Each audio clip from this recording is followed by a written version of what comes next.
Normalisation में कहाँ तक देख लिए थे?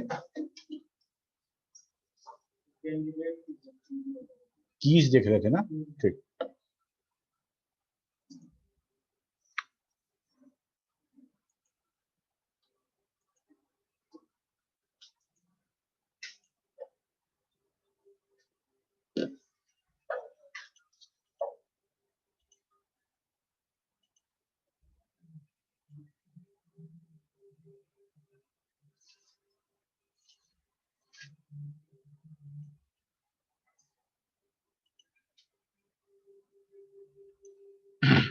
ओके, तो पिछले क्लास में हम लोगों ने देखा कि अगर हम किसी फंक्शनल डिपेंडेंसी के आधार पे क्या होगा,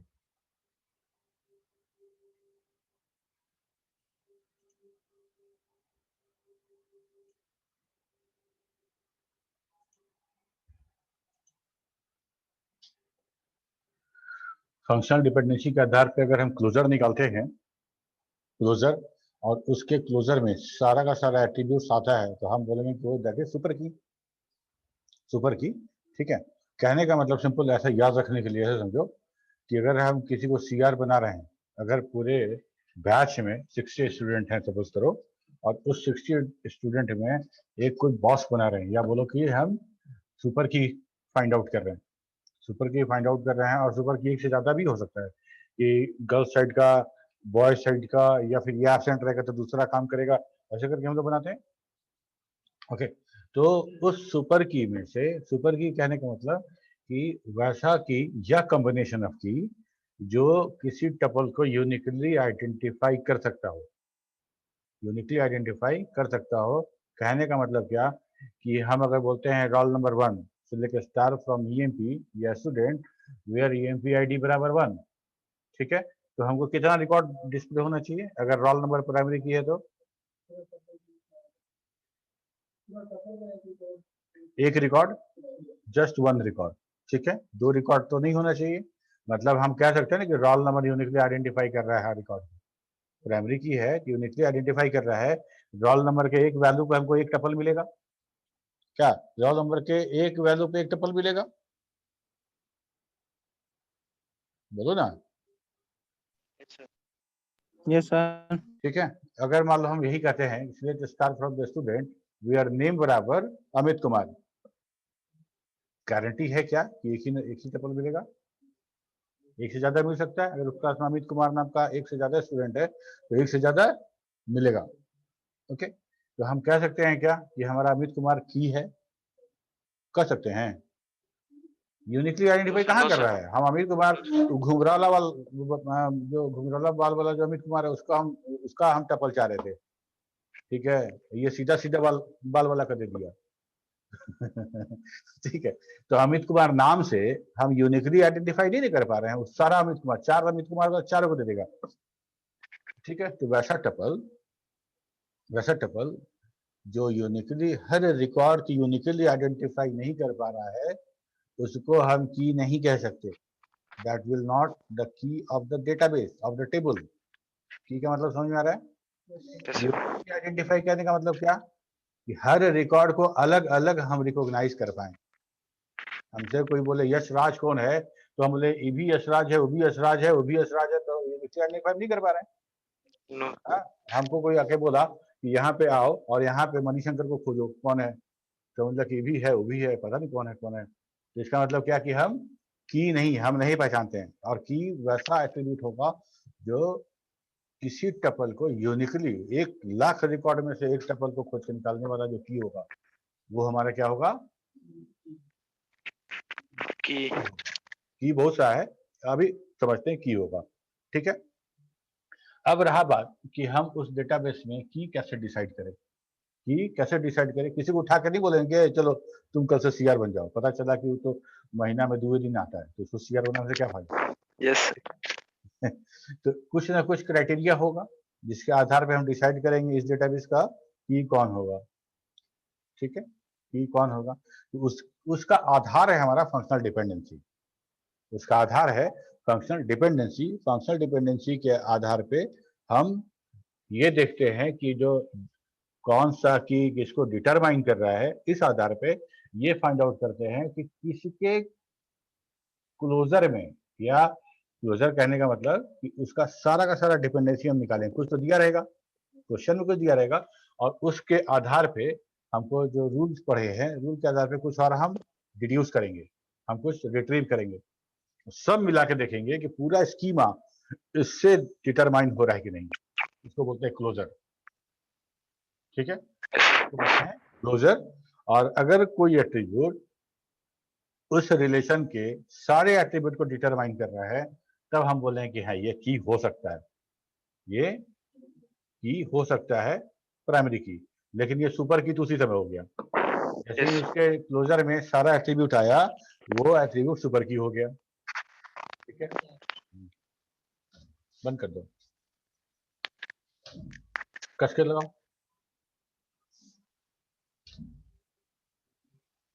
ठीक है, वो सुपर की हो गया। अब उस सुपर की पहला स्टेज तो काम खत्म, सुपर की हमको पता चल गया। अब उस सुपर की में से हमको करना क्या है, तो हमको प्राइमरी की रखना है। हमको डेटाबेस में प्राइमरी की चाहिए, तो प्राइमरी की तक कैसे पहुंचेंगे, तो पहले हम सुपर की डिसाइड करेंगे। हर पॉसिबल की जो रिकॉग्नाइज कर रहा हो, जो आइडेंटिफाई कर रहा हो, उसको हम लोग देखेंगे। और उसके बाद हम लोग उस सुपर की में से कलेक्शन ऑफ सुपर कीज जो मल्टीपल हो सकते हैं किसी टेबल के लिए, उस सुपर कीज में से हम लोग कैंडिडेट चुनेंगे। उन सुपर की में से कैंडिडेट क्यों कहा जाता है, क्योंकि कैंडिडेट की जो जिसको जिसको चुनते हैं वो कैंडिडेट है प्राइमरी की के होड़ में। जो कंपटीशन है प्राइमरी की का, उसमें कौन कौन भाग लेगा, जो भाग लेगा उसको बोलते हैं कैंडिडेट, है ना। कैंडिडेट, कैंडिडेट फॉर सुपर की, कैंडिडेट फॉर द प्राइमरी की। ठीक, तो अब हम देखेंगे कि कैंडिडेट की का चुनाव करेंगे। कैंडिडेट, जैसे हम लोग कहीं फॉर्म भरते हैं तो क्या होता है कि फॉर्म के आधार पर शॉर्टलिस्ट किया जाता है। 1,00,000 फॉर्म गिरा और उसमें से 1,000 को एडमिट कर गया, बाकी जो था वो डिस्कार्ड हो गया, किसी न किसी क्राइटेरिया में वो फुलफिल नहीं था। तो उस 1,000 जो मिला उसमें से कैंडिडेट का चुनाव होगा, और फाइनली रिटर्न में, और रिटर्न में चुनाव होने के बाद फिर इंटरव्यू होगा, और तो फाइनल सिलेक्शन होता है। ठीक है, तो फॉर्म भरने का काम हुआ सुपर की। फॉर्म के आधार पे जिसको हम शॉर्टलिस्ट किए और जिसको एग्जामिनेशन के लिए एडमिट कर भेजे, वो था सुपर की। और उस सुपर की में से रिटर्न में जो क्वालिफाई करेगा वो होगा कैंडिडेट की, और इंटरव्यू में जो क्वालिफाई होगा वो प्राइमरी की। ठीक है, और जो बच गया अगला बार फिर एग्जाम देगा, उसको बोलेंगे सेकेंडरी की। ठीक है, बस इतना ही है। तो कैंडिडेट की क्या होगा, तो कैंडिडेट की उसी सुपर की में से कैंडिडेट की का चुनाव करना है हमको, और कैसे करना है देखो। Candidate key is defined as a minimal set of attributes which can uniquely identify each record in the table. की है तो यूनिकली आइडेंटिफाई करेगा ही। ठीक है, कैंडिडेट की जो सुपर की of which there is no proper subset is also super key. If there exists no subset of the attribute whose closure contain all the attributes of the relation, then that attribute set is called as the candidate key of that relation. कहने का मतलब ये कि अगर मणिशंकर और नित्यानंद दोनों मिलकर कोई काम कर रहा है, दोनों मिलके इस क्लास के हर बच्चे को डिटरमाइन कर सकता है। ठीक है, हम बोलेंगे रोल नंबर 37, फटाक से नाम बता देगा। रोल नंबर 54, दोनों मिलकर फट से नाम बता दे रहा है। ठीक है, ये काम, यही काम दोनों मिलकर भी कर रहा है, और ये काम नित्यानंद अकेले भी कर सकता है।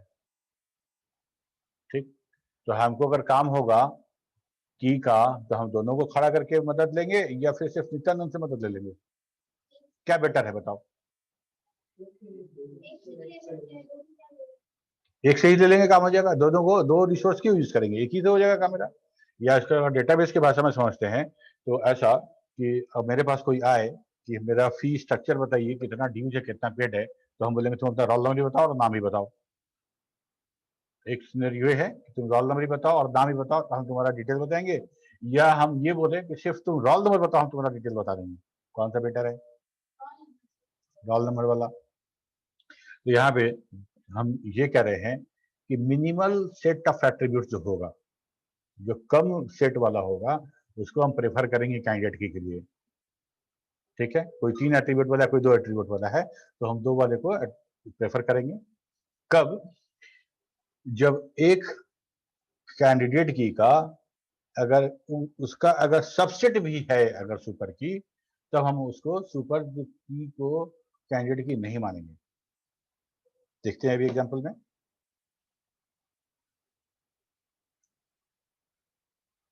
अब देखो यहाँ पे हमको फंक्शनल डिपेंडेंसी जो दिया गया है, ABC determining D, AB determining C D और A determining B C D. ठीक, अगर हम क्लोजर निकालें, एबीसी का क्लोजर निकालते हैं तब भी पूरा स्कीमा मिलता है, एबी का अगर क्लोजर निकालते हैं तो पूरा स्कीमा मिलता है, और ए का क्लोजर निकालते हैं तो पूरा स्कीमा मिलता है। ठीक है, इतना सारा में हमको पूरा स्कीमा मिल जा रहा है। तो इसका मतलब ये तीनों हमारा सुपर की हुआ, एबीसी इज ऑल्सो सुपर की, एबी सुपर की और ए सुपर की। अब हम इसमें से कैंडिडेट की का चुनाव करने जाते हैं। एबीसी को बोलते हैं कि एबीसी यू आर कैंडिडेट की इफ, अगर तुम्हारा subset, if your subset is not the super की। ठीक है, अगर तुम्हारा कोई प्रॉपर सबसेट अगर सुपर की नहीं है तब हम तुमको कैंडिडेट की बना देंगे। फिर नीचे देखते हैं कि ए बी भी सुपर की है, तो ए बी इसका सबसेट है ना, है?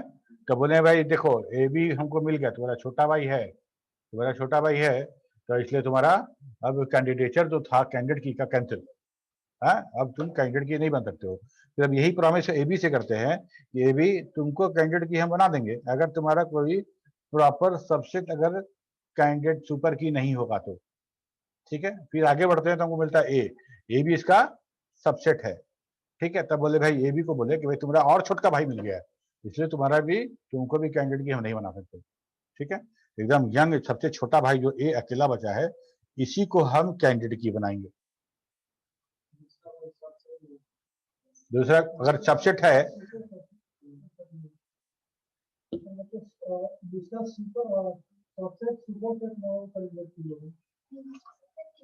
सबसेट, हाँ तो यही एक ही बात ना है, ए का सुपर सेट है ना ए बी, ए का सब सुपर सेट है ए बी और ए बी का सबसेट है ए, एक ही बात है। हम कह रहे हैं कि किसी सुपर की का अगर सबसेट भी सुपर की है, अगर प्रॉपर सबसेट भी सुपर की है, तो उसको कैंडिडेट की नहीं बनाएंगे, उसको कैंडिडेट की नहीं बनाएंगे। कैंडिडेट की जब भी होगा तो मिनिमल एट्रीब्यूट वाला होगा, और सबसे अगर हम सबसेट वाला बात करें तो सबसे नीचे जो मिलेगा उसी को बनाएंगे हम। ठीक है, तो अगर एबीसी को हम कंसिडर करते हैं, एबीसी को इसलिए कैंडिडेट की नहीं बना सकते हैं कि इसका सबसेट मेरे पास है सुपर की, एबी भी सुपर की है, तो हम एबीसी को कैंडिडेट की नहीं बना सकते। एबी को सुपर की बनाए, कैंडिडेट की बनाए तो बना सकते थे अगर इसका एक प्रॉपर सबसेट सुपर की नहीं होता। इसका प्रॉपर सबसेट भी सुपर की है, इसलिए इसको नहीं बनाएंगे। तो ऐसे बोलो, है ना, ऊपर से नीचे बोलो सबसेट की बात करो, या नीचे से ऊपर हम सुपर सबसेट की बात करें, बात एक ही। ठीक है मणिशंकर, गुड। अब देखो यहाँ पे ABC, AB and A all have the all attributes in their closure, so all are the super keys, all are the super keys, but for the candidate key we have to find a super key whose no other proper subset is super key। बस यही एक line याद रखोगे कि candidate की हम उसी को बनाएंगे who have to find a super key whose no other proper subset is super key। ठीक है, फर्स्ट कंसीडर एबीसी, वही चीज हम लोग लिखे हैं, फर्स्ट कंसीडर एबीसी, एबीसी को कंसीडर करते हैं। ABC can't be considered as a candidate की because AB and A both are the proper subset of ABC. And second consider AB, AB can also not be considered as a candidate key because A is proper subset of AB is also available।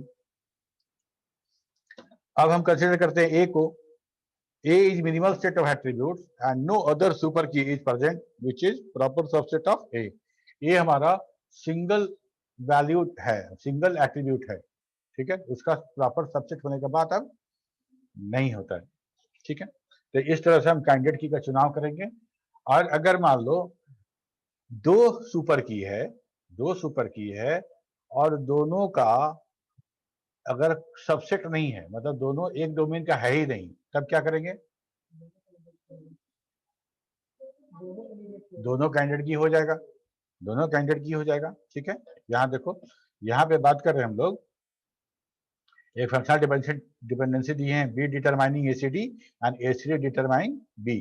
ठीक है, closure निकालते हैं इसका, तो B के closure में भी सब आ रहा है, एसीडी के क्लोजर में भी सब आ रहा है, तो हमारा बी भी सुपर की है और एसीडी भी सुपर की है, एसीडी भी सुपर की है और बी भी सुपर की है, और सुपर की में से हम कैंडिडेट की रिट्रीव करते हैं और कैंडिडेट की से प्राइमरी की रिट्रीव करते हैं।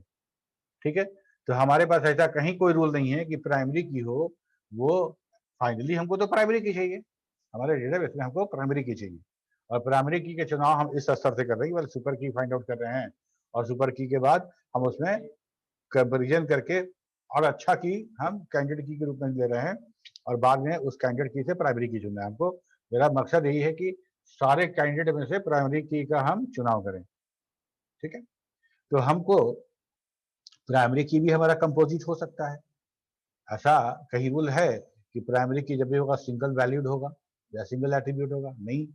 ठीक है, तो इसीलिए हम जब हम कैंडिडेट की बनाएंगे, हम जब कैंडिडेट की बनाएंगे तो इसमें हम ए सी डी को भी कंसिडर करेंगे, क्योंकि हमारा कंपोजिट है, हमारा प्राइमरी की हो सकता है कंपोजिट।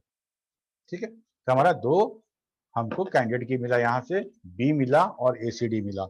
अब बी और एसीडी, क्या बी एसीडी का सबसेट है? नहीं है? नहीं है, बताओ है कि नहीं है? यस सर है, समझ है? एसीडी का नहीं है सर, एबीसीडी का है। एसीडी में एसीडी का सबसेट है बी?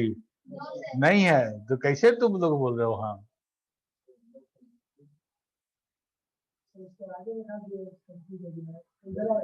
नहीं नहीं नहीं, ठीक है, बैठो, कोई बात नहीं है। Be comfortable. देखो यहाँ पे कोई एग्जाम नहीं, कोई टेस्ट नहीं चल रहा है, हम लोग पढ़ रहे हैं। ठीक है, तो ना समझ में आए तो गलत बोल सकते हो। हम रिपीट कर दे। हाँ, तो कह रहे थे तो सबसेट का मतलब क्या होता है? सबसेट, सेट का मतलब समझ रहे हो? सेट मतलब collection of element, collection of element. ठीक है, तो अगर मान लो ये बीएससी आईटी फर्स्ट ईयर 444 का बैच है, इसमें से 10 बच्चा को उठा के, हम इसी का 10 बच्चा को उठा के हम वहां बिठा दें। ठीक है, तो हम क्या कह सकते हैं कि इसी बीएससी आईटी 444 का एक भाग छोटा तो वहां बैठा हुआ है। Yes sir. बोलेंगे ना, तो वो जो 10 बच्चा वहां बैठा हुआ है, ये बोलेंगे सबसेट है तुम्हारे बैच का। बीएससीआईटी का होल बैच नहीं बैठा हुआ वहां, बट द बीएससीआईटी सेट है, सेट उस सारे एलिमेंट्स का एक छोटा सा पार्ट है, यहाँ पे सबसेट है। सबसेट मतलब समझ में आया बात? उसका सब सेट, सब मतलब छोटा, सेट मतलब कलेक्शन। ठीक है, तो हम कह रहे हैं कि एसीडी है ना, एसीडी, ए से अमित, सी से चंदन और डी से धनंजय और बी से हो गया विनय। क्या इसमें तीन में से अजय, चंदन और धनंजय में विनय है क्या? मतलब उसका वो सबसेट नहीं है, इसका मतलब वो सबसेट नहीं है। अगर बी वहां रहता तो हम बोलते उसका सबसेट है। क्लियर हो गया? जब तक गलत नहीं बोलोगे तब तक अच्छा सही कैसे जानोगे? गलत बोलना भी जरूरी है, हाँ, लेकिन एकदम एकदम फनी टाइप का गलत नहीं। तो यहाँ पे हमारा कौन सा कैंडिडेट के निकल के आया? बी और एसीडी, दो कैंडिडेट के निकल के आया। और इसके बाद हम बात करेंगे प्राइमरी के क्या। ठीक है, प्राइमरी की is a set of attributes or maybe single attributes which uniquely identify the tuple in the relation.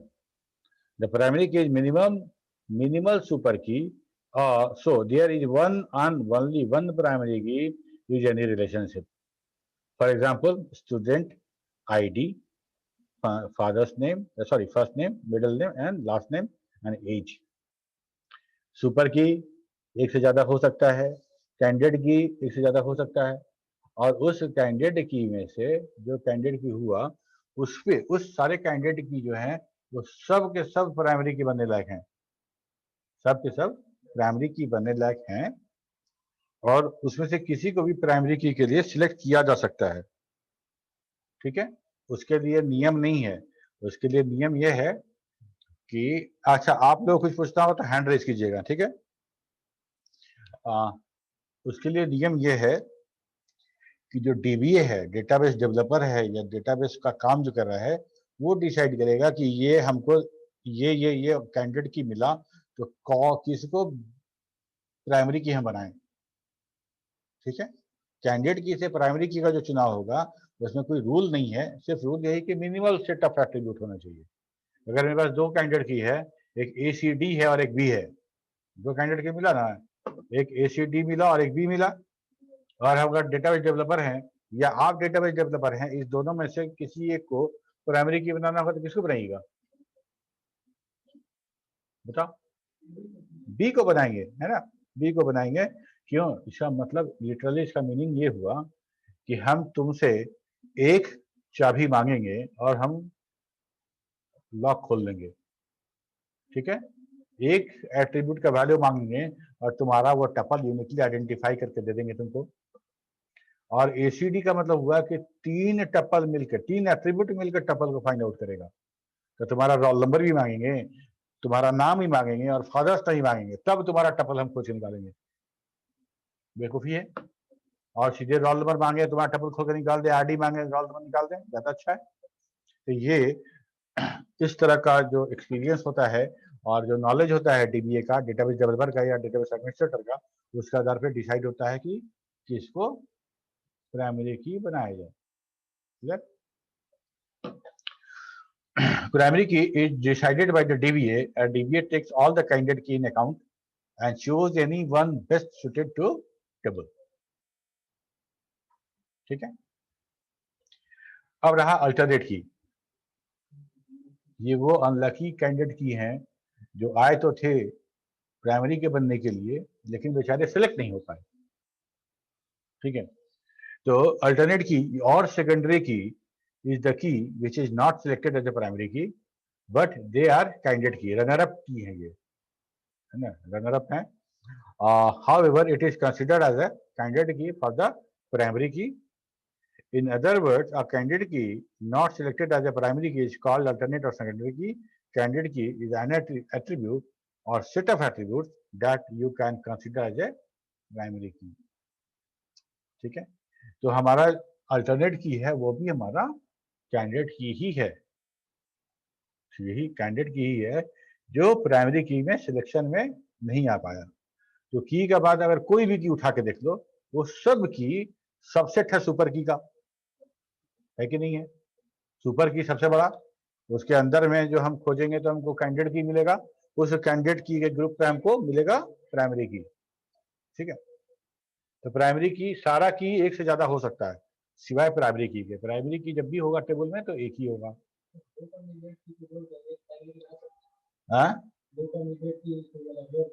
Candidate की वो अलग अलग,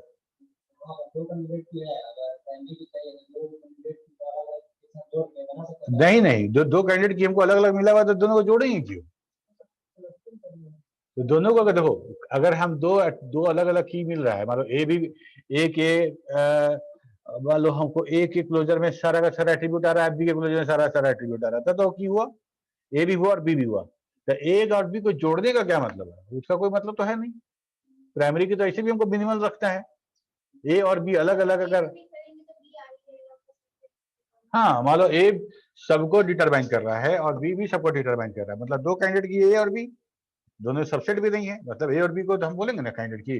अब ए और बी में से किसी एक को चुनाव करना होगा प्राइमरी की के लिए।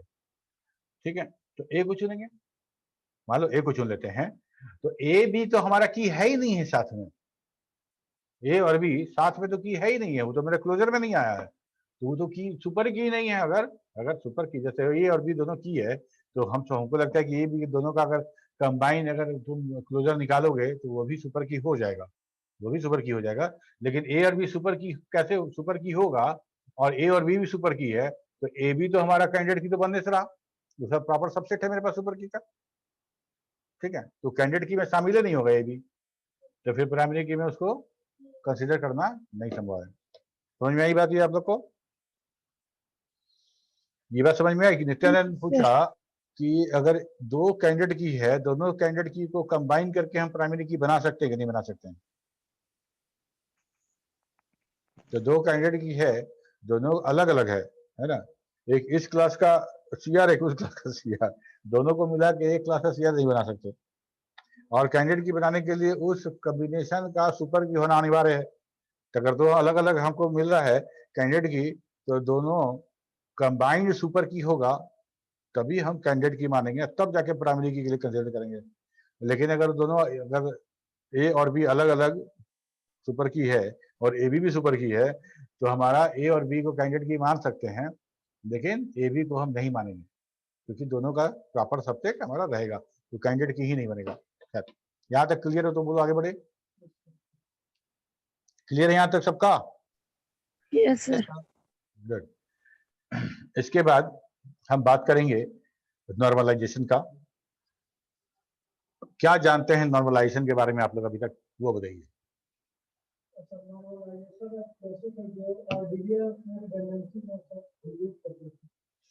क्या करते हैं? गुड, सही बात है, बिल्कुल। रिडंडेंसी, इनकंसिस्टेंसी, इस टर्म का कितना बार यूज किए हैं कि मत पूछो। टेबल याद है तो जब पहले जब क्लास स्टार्ट किए थे उसी समय बात करते थे, रिडंडेंसी, इनकंसिस्टेंसी। ठीक है, तो अब वो चीज अब सामने आया है कि जो डेटा रिडंडेंट होगा तो हमारा डेटाबेस जो है वो इनकंसिस्टेंट हो जाएगा, इसलिए कि बहुत सारा एनोमलीज आ जाता है। डेटा, अगर हम दो अलग अलग डेटा को एक साथ अगर मिक्स कर दें, दो टेबल के डेटा को, जो दो टेबल अलग अलग होना चाहिए था उसका एक टेबल हम बना रहे हैं, तो एक्चुअली हम क्या कर रहे हैं कि बहुत सारा एनोमलीज क्रिएट कर रहे हैं, बहुत सारा प्रॉब्लम क्रिएट करने वाले हैं। तो हम लोग देखेंगे कि 3 तरह का एनोमलीज होगा, इंसर्ट, डिलीट, अपडेट, ये 3 एनोमलीज होगा। और इसके बाद हम बात करेंगे कि उस रिडंडेंसी को कैसे हटाएं। बहुत सारा जो रिडंडेंसी है वो हमको देख के पता चल जाता है डेटाबेस में। ठीक है, बहुत सिंपल कि ये रिडंडेंट हो रहा है, लेकिन बहुत सारा ऐसा जो रिडंडेंसी है जो हम बगैर उस जो थ्योरी है उसको, एल्गोरिथम को अप्लाई किए हमको नहीं समझ में आएगा। ठीक है, उसको अप्लाई करके हम फिर जो उसका जो रिडंडेंसी है उसको फाइंड आउट करते हैं और उसको एलिमिनेट करते हैं। ठीक, ओके। तो क्या है हमारा नॉर्मलाइजेशन, क्या यूज होता है, क्यों यूज होता है? तो नॉर्मलाइज करने के लिए, टेबल को नॉर्मलाइज करने के लिए। और नॉर्मलाइज करने का मतलब क्या कि उससे जो रिडंडेंसी है उसको रिमूव करना है, रिडंडेंसी को रिमूव करना है, यही हमारा नॉर्मलाइजेशन है। The basic objective of normalization is reduce redundancy, which means that information is to be stored only once. एक इंफॉर्मेशन एक ही जगह स्टोर हो, एक इंफॉर्मेशन एक ही जगह स्टोर हो। ठीक है, storing information several times lead to wastage of storage space and increase in the total size of data stored. Relations are normalized so that when relations in a database are to be altered during the lifetime of the database, so we do not lose information or introduce inconsistencies. एक scenario ऐसा समझो कि तुम लोग सब लोग, हम जितने स्टूडेंट हैं, तुम 444 BSc-IT, 445 BSc-IT और 444 BCA और 445 BCA, और तुम्हारे सीनियर बैच भी हैं। ठीक है, तो इस सारा लोग का जो यूनिवर्सिटी में जो रजिस्ट्रेशन होगा, तो तुम्हारा रजिस्ट्रेशन आईडी होगा, नेम होगा, और फर्दर जो इन्फॉर्मेशन तुम भरे होगे रजिस्ट्रेशन फॉर्म में वो सारा होगा। और किस कॉलेज से हो तुम, कॉलेज का नाम होगा। सपोज करो सारे लोग सीमेज प्रोफेशनल से हैं, तो सबके कॉलेज में सीमेज प्रोफेशनल लिखा होगा ना। कल के डेट में सीमेज कॉलेज अपना नाम बदलना चाहती है।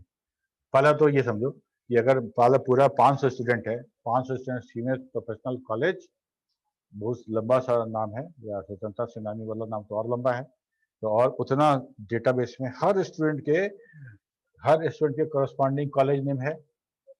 ठीक है, तो वो बहुत बड़ा नाम है, बहुत बड़ा नाम है। वो तो डेटा में उतना मेमोरी और हार्ड डिस्क स्पेस दोनों स्टोर करेगा, ऑक्यूपाई करेगा ही करेगा। ओके, पहला बात कि हम जो कह रहे थे कि हमारा साइज डेटाबेस का बढ़ जाता है ना। सेकंड पॉइंट जो था, स्टोरेज स्पेस और इंक्रीज द साइज, पहला बात। दूसरा बात, कल के डेट में हम लोग डिसाइड करते हैं कि हम लोग नाम जो है सीमेज प्रोफेशनल की जगह पे सीमेज कॉलेज ही बेस्ट है, बेटर है। ठीक है, तो हम यूनिवर्सिटी को लिख देंगे कि हम अपना नाम बदल रहे हैं। तो यूनिवर्सिटी को क्या करना पड़ेगा, सारे 500 स्टूडेंट में वो नाम चेंज होगा ना, सारे 500 स्टूडेंट में नाम चेंज करना पड़ेगा। ठीक, मान लो बाई चांस ऐसा हो कि 2 4 5 टपल रह गया मेरा जो अपडेट नहीं हो पाया। ठीक है, तब क्या होगा कि हम पूछेंगे मणिशंकर के बारे में, तो इसका आएगा कि सीमेज कॉलेज में पढ़ता है। ठीक है, तुम्हारे बारे में पूछेंगे तो बोलेगा क्या कि सीमेज प्रोफेशनल कॉलेज में पढ़ता है। तो सीमेज प्रोफेशनल कॉलेज तो यूनिवर्सिटी के लिस्ट में है ही नहीं अब, है ना। तो इसका क्या होगा, जो एडमिट कार्ड है वो गड़बड़ा जाएगा। तो हमारा क्या डेटाबेस इनकंसिस्टेंट हो गया। इनकंसिस्टेंट करने का मतलब ये इंफॉर्मेशन, आधा इंफॉर्मेशन सही आधा इंफॉर्मेशन गलत, या कंसिस्टेंट नहीं है अपने व्यवहार में, अपने आउटपुट में वो एक जैसा नहीं है, कभी कुछ गड़बड़ भी कर रहा है। ये हो गया हमारा अपडेट एनालिसिस। ठीक,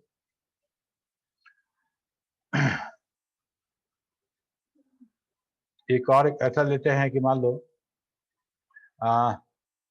यूनिवर्सिटी के पास सीमेज का एक यही जो टेबल है, इसी टेबल के माध्यम से सीमेज कॉलेज का उसके पास डेटा मेंटेन हो रहा है, डेटा मेंटेन हो रहा है।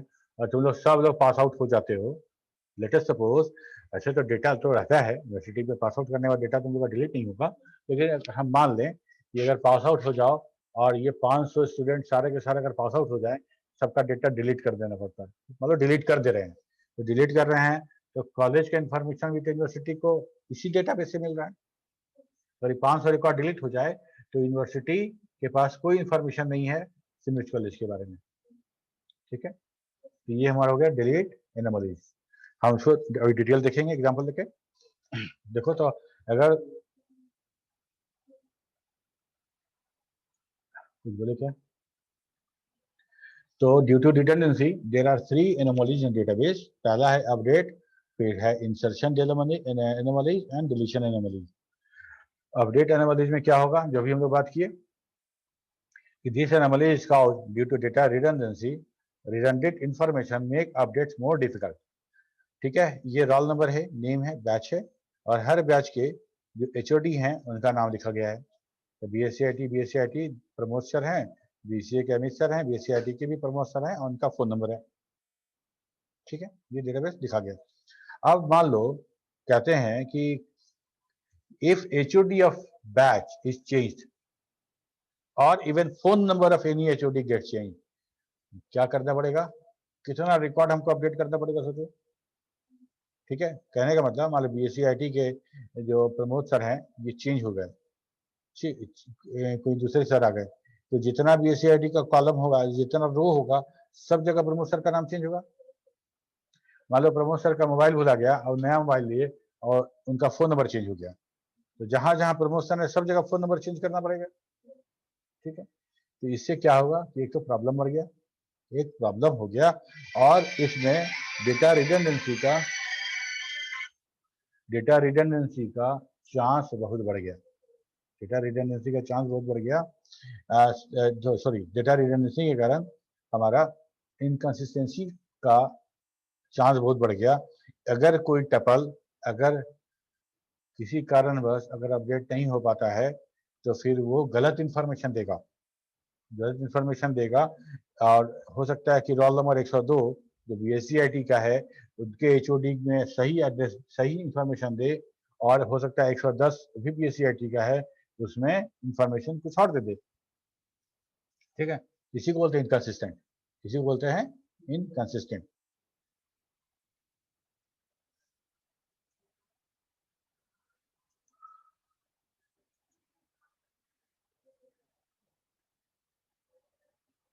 इसका था इंसर्ट एनोमलीज।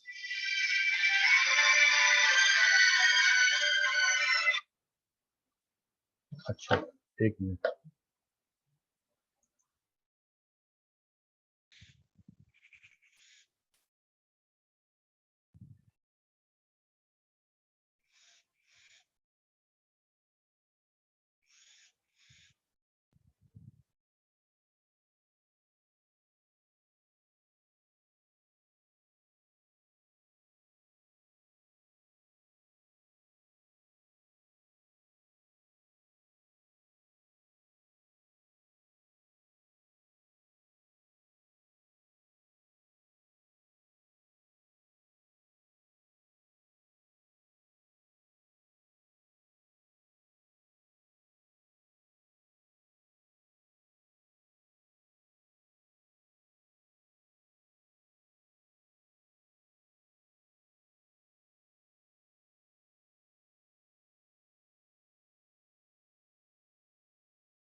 सर का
सर म्यूट है सर।